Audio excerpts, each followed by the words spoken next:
mobilisés pour interpeller le gouvernement. Élus des communes de Saint-Quentin-en-Yvelines, du département, de la région, députés et sénateurs se sont réunis à Guyancourt, sur le site qui pourrait devenir la gare de la ligne 18 sur l'agglomération. Tous présents pour défendre la mise en œuvre du projet ferroviaire avant 2024.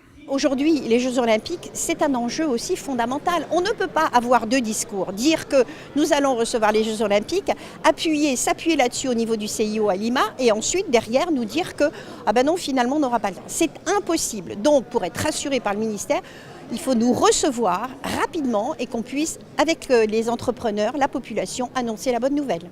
Cette bonne nouvelle, c'est l'arrivée du tracé de la ligne 18 dans les Yvelines avant les Jeux Olympiques, avec une gare située à Guyancourt, commune qui accueille 1200 entreprises et de nombreux salariés au quotidien. Saint-Quentin-en-Yvelines, c'est le deuxième pôle économique de l'Île-de-France.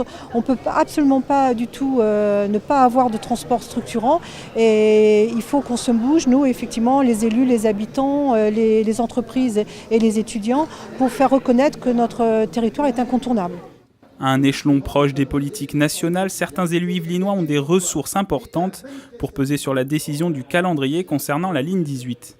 Nous avons sollicité le préfet de région pour lui demander là-dessus des clarifications, pour lui demander une étude de faisabilité sur le calendrier qui pourrait être demandée à la Société du Grand Paris. Nous avons un certain nombre d'éléments, naturellement, qui nous laissent penser que boucler ce projet en 2024 jusqu'à Versailles, cette ligne 18, est tout à fait faisable. J'irai rappeler les engagements de l'État au plus haut niveau et j'essaierai d'entrer dans des bureaux qui aujourd'hui ne me sont pas encore ouverts.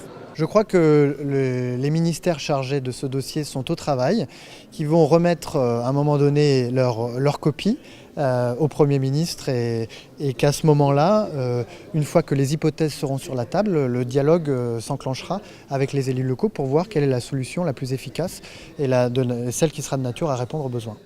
En marge de cette mobilisation, des élus écologistes de l'agglomération ont tenu à exprimer leur opposition à ce projet.